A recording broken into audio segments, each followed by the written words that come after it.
Good morning. You've reached Venus Unplugged. This is your host, Llorraine Neithardt, psychic and cultural visionary, and speaking extemporaneously about the archetypal world of Venus and her initiate Psyche and her son, Eros. And what we do here is discover, unfold, evoke, provoke. And hopefully with each broadcast, there's a little something that you hold on to or think about or have a reaction to, whatever it might be. So what we've been looking at here is AION, which is one of Jung's greatest bodies of work. One of the things that I wanted to talk about before I jump into the world of Christ consciousness is the word finesse. I've been thinking about that word a lot. And I'm a logophile, a lover of words, and they really catch me and haunt me. So finesse, it's the white space on the page. It's the jewelry you took off. It's the exquisite sense that what you could have been done wasn't done or said. Or so what is left is a certain excitement because you're close to something true and pure. So I think with so much of what's going on in our talk about unplugged world, it's developing a little finesse. It's not always important to say something. Sometimes it's more important what you don't say, especially when you're not going to get anywhere. Because we are all participating in the dissolving of the prevailing American myth. So, just as a little reminder about the anima and the animus, as Jung says, quite literally, the father and mother of all the dramatic and even disastrous entanglements of fate, and has been recognized as such as the divine pair, the one in accordance with his logos nature, characterized by spirit, or Mercury, good old Mercurius, the unconscious trickster. He's not unconscious. We are unconscious to it. That's a trickster. And in the other accordance, with her Eros nature, characterized as Aphrodite, Selene, Persephone, and Hecate, the ancients realized their true natures, quite rightly call them gods. And the more we realize this, the better that it's going to be for us, because their power increases to the degree that we remain unconscious. So this is one big giant step for certainly, I would say, the world to move from an unconscious state to a more conscious one. Now, the shadow must be realized, because before we could see the animus and the anima, and the shadow needs the relationship to a partner before we can realize it. So the anima and the animus require a relationship to someone of the opposite sex, because only in such a relationship do we see or suffer from their effects. Now, the partner can be a friend or a foe or a lover or an enemy. It's a relationship. It can be the stranger who is other. And that just doesn't mean gender, okay? It's just someone other, okay? So that's one of the ways. So if a friend says something, you don't always get so upset. But if the lover says something or picks up a shadow or reacts to a shadow aspect, there's a little hell breaks loose. So what is the myth of America? that's being destroyed and revisioned as we speak. Now, if we look at it from a Jungian perspective, right, America is a thinking, extroverted country. The opposite of thinking is feeling. Bam. Which is what all this scandal is about, learning how it feels. There's an old saying, you can't heal what you can't feel. So, here we are in Feelingville, in a town called Moan, or a country called Moan. And for the most part, we are denied our feelings, and they're difficult for a thinking type to comprehend a feeling person. But that's all coming down around their hats. Now remember, psyche is not metaphysical. Psyche is soul. It's psyche. It's the unconscious.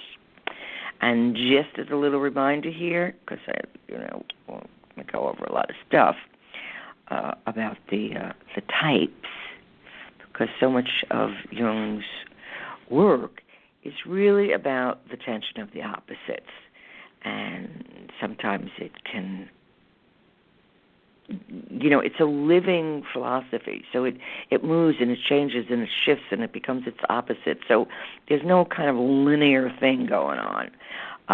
So I'll just give you a little reminder here, about that was one of the ways that he codified these four types, and that some individuals, the way how they experience the world. And some are energized by the internal world, that be introverts, and others by the external world. So these introverts and extroverts, respectively, are just how, where you go-to place. But in addition to the attitudes of the world, there's also certain properties or functions of consciousness. And Jung identified them as thinking. Just because you think something, you don't feel it. Thinking is not psyche. Without feeling, which is what we're finding out. So thinking, by which he meant knowing what a thing is, naming it, and linking it to other things. Feeling, which for Jung means something other than affect or emotion. It's a consideration of the value of something, or having a viewpoint or a perspective of something. So we value the feminine, or we value ourselves. That goes on a feeling value. And this is what people are waking up to. They're valuing themselves. They're saying they're having to feel, to think, somebody says something and it's like, wait, you ain't feeling it, so it's not happening to you. Reality is when it happens to you. And so this is a big and extraordinary work of the divine, because the divine's in this mix too. So that's and now just so I can finish it. Sensation, that's about the facts, okay, are available to the senses and telling us what that something is. But not, now intuition, that's where I come in. Jung uses that to mean a sense of where something is going and what the possibilities are without conscious proof or knowledge. So that's kind of the quantum leap of being psychic. So just to remind you of that. Now, moving right along here. And then the last session we discussed the self. Now that's with the capital S. So that's an archetypal image of man's fullest or humanities. We got to get that humanity and stuff. Okay. An archetypal image of humanity's fullest potential and the unity of the personality as a whole. The self is a unifying principle. Come on down. Let's all be in the circle. Let's be the dot in the center of the circle. Okay. So the self is a unifying principle within the human psyche and occupies the central position of authority in relation to the psychological life and therefore the destiny of the individual. So these are components that are constantly at work in our lives, forming and fulfilling our destiny with or without our permission. And consciousness is becoming aware of this. I guess in one way you could see it as a kingdom within and without, because there's no within. Okay. Now, Christ as a symbol of the self. Now, I'm going to read this. And the reason I'm going to read this is I'll probably have more time to talk about it Halloween Eve, of course. But, okay, here we go. Christ, a symbol of the self. Now, the Luciferian days in which we live have often come... I'm starting here again. The Luciferian days in which we live have often, from many sides, been compared to the doctrines of death and the afterlife, events foretold in the New Testament. And the coming of Christ's opposites, the Antichrist, which his usurpation of the power is clearly foretold in the Apocalypse, showing that the anima Christiania in those very early days knew quite well about the ebb and flow. And it was certain that it was inevitable.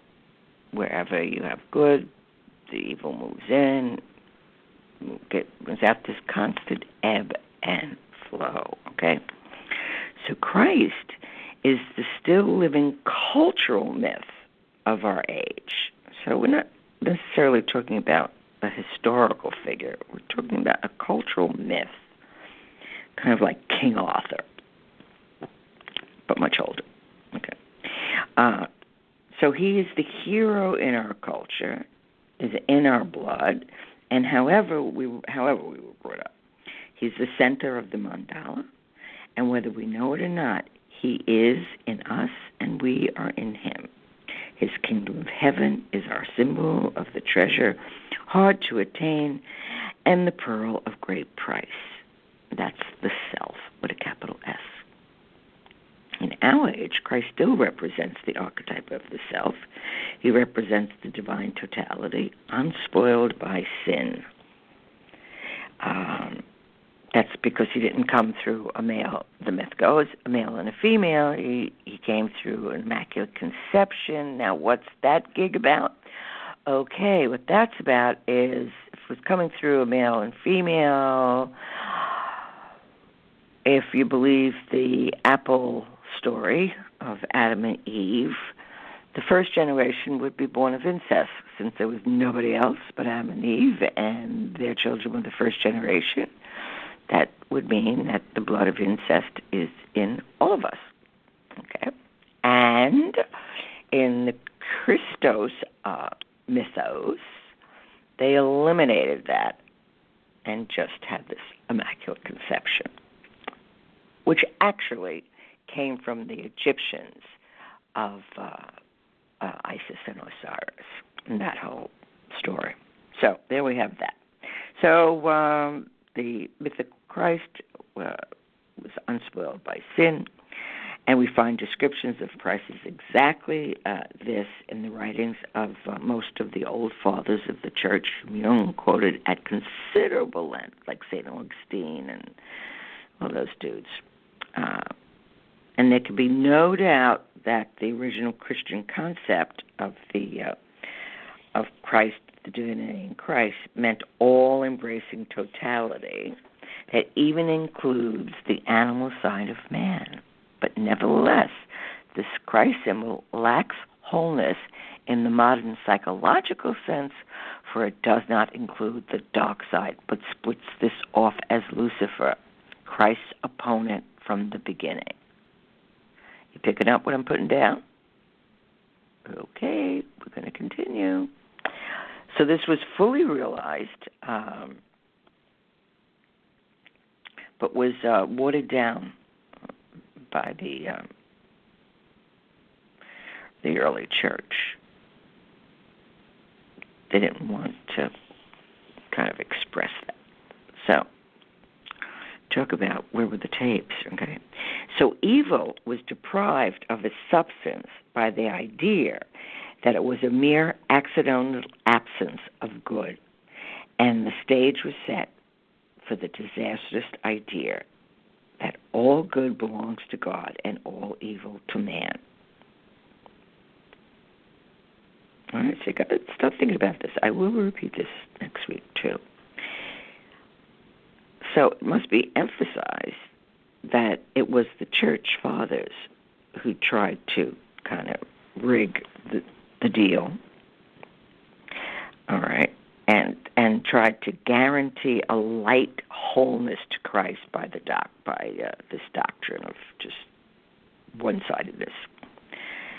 The Gnostics, and those are the real dudes. The Gnostic means knowing. And in the Gnostic teaching, basically you're becoming your own religion because you start to become one who knows. You're not listening to someone else. You know, because you know through your experience, or you know through your meditations, or you know through your visitations, or you know, okay? And that's Gnostic, Gnostics. And Sophia is one of the major archetypal figures in the Gnostic teachings. So the Gnostics tackled the problem of evil on a much broader basis than the Orthodox Church.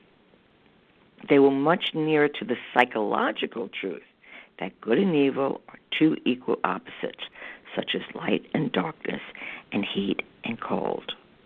Gnostics' teachings that Christ cut the Gnostic teaching that Christ cut off his shadow from himself, an idea that leads directly to the Antichrist, and we are all suffering at his hands today.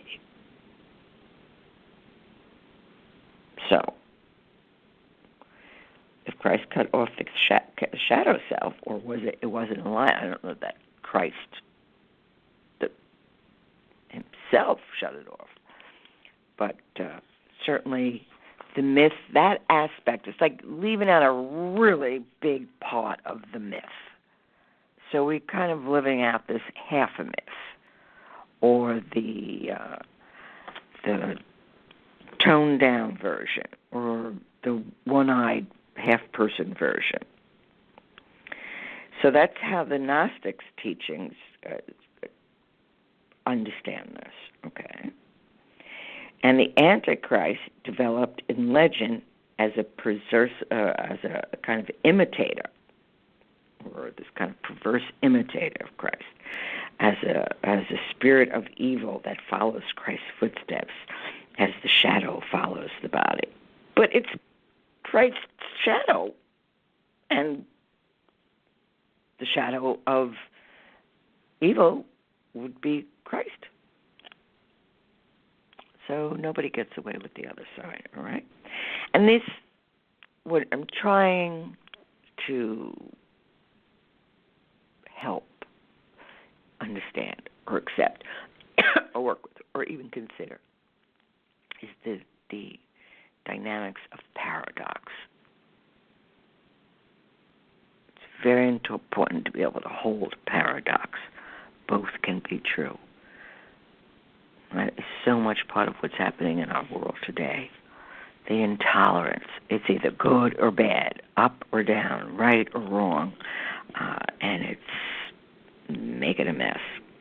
And it's also time for an evolutionary shift. And this is part of the new story, or the evolution of a myth. The becoming, myths are real. They're the stories of the gods. They're the stories of what's going on in the unconscious. And they're operating in our lives whether we believe it or not. And so it's being able to understand that this is the way that evolution changes, the story changes. And that excuse me, I need to have a little drink of mint tea. And as we begin to grow up and mature, which is our truest task, make the changes that we need to change within ourselves, that begins to change the outer world. So we don't have to go twisting anybody else's armsy-wamsy because they're not going to do it anyway. But if we begin to recognize, like, whoa, what's happening in America, what's happening throughout the world, the feeling is awakening and developing. If you really felt that, short of being a psychopath, couldn't do it. And you couldn't turn a blind eye to it either, because the shame would be too great. That's part of what witnessing is, and that's a lot of what's happening now, is we're witnessing the shadow, and thank goodness we're finding a way to hold it and contain it. Now, of course, you're going to lose your cookie. How could you not? But that's not the way it's going to stay, because a creative shift is becoming. Now, with any birth, it starts with a scream. Now, of course, it's beginning to move the wisdom of the feminine in men and in women. Nobody's got the handle, no, it's not gender-based. It's humanity-based. And we're beginning to realize, like, whoa. It's one thing if someone tells you a story. It's another thing if they name it directly for what it is. And it's even more if it happens to you, or you're empathetic and feel it in the feeling sensation, which the intellect cannot do. It cannot feel, which is part of the wabi-sabi of America. It's an intellectual country. And we've got all our bells and whistles and computers and thank goodness for that. But on a feeling function, we're a day late and a dollar short, that's for sure. But it's the feminine is waking in men and in women, and within the psyche, and because you don't want to see a pissed off Venus. That is very, very. She can think of some serious revenges. So we want to, and that's certainly anybody who's listened to me more than 2 minutes knows. That's my take on so much of this is the fear, the absolute fear of beauty and Venus, and they stick her to the corner or make her pink pawn because she's so powerful. But it's all changing for the greater balance. Now, let's say the greater good. Let's have the good and the not so good, or the good or the evil, whatever we want to call it, the opposites, that we can hold them and learn how to discern and make policy and wisdom and live our lives in a way that both those factors are part of who we are and what we live. So if we see Christ, the mythical Christ, then as a psychic manifestation of the self, the Antichrist would correspond to the shadow of the self. I know. You still listening? Okay. You haven't faded yet? Okay, good. So in the empirical sense of psychology, light and shadow form a paradoxical unity, a paradoxical unity. But in the Orthodox Christian concept, the archetype is split in two, and these halves can never be whole. They just don't want to happen. And so that's leading to, ultimately, to just the duality, which the Church Fathers were trying to avoid, but it didn't work. For the doctrine,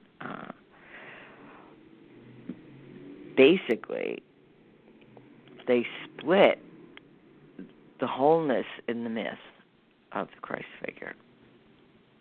So he becomes Lucifer, or the Dark Christ.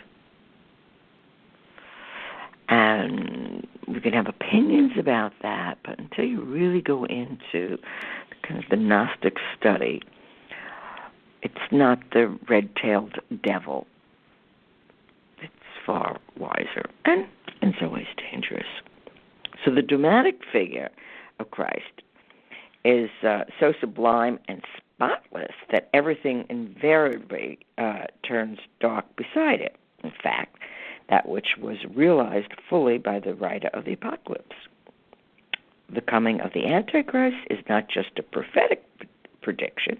It is based on the psychological law that anything too light will be followed by its opposite, to the dark.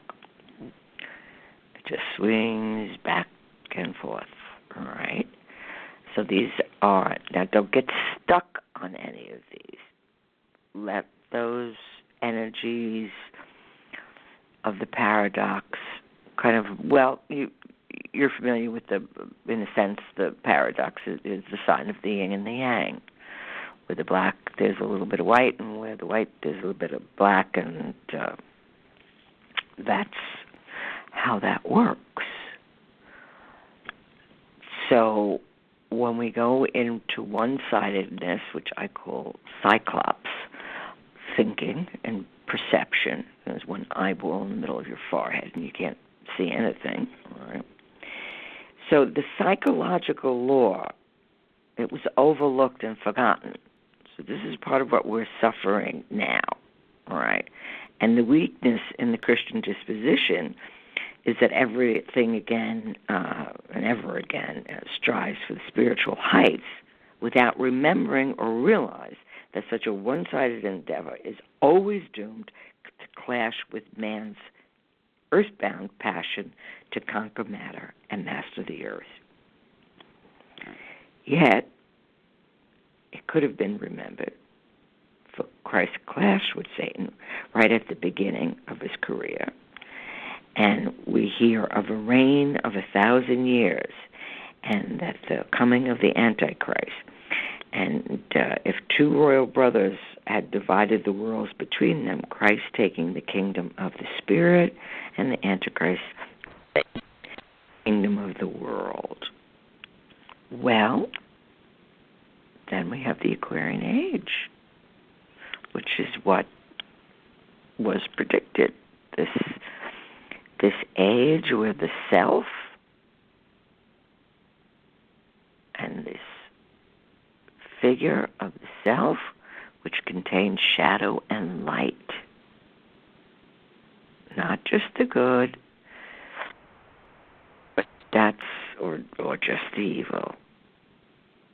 Now, with everything that's going on, it's hard, very, very difficult to not get into absolutes. But that's part of what the Spirit Quest is about, is to help start to understand, we're creating this. We're creating the change. This is all part of the depths of the unconscious, and as we become conscious of how this moves and works, as each person takes up the task of their own shadow aspect, that is the most important work that there is, and the most effective. So we will continue with this, because this is going to be a couple of weeks' work here, and becoming, and there's a lot of really good kind of historical and mystical facts and Kabbalistic facts, and there's even a quote here where, according to some philosopher, which I can't find it right now, or astrologer, Christ would have been a Gemini, which I think is hilarious and kind of perfect, because it is the sign of yin and yang.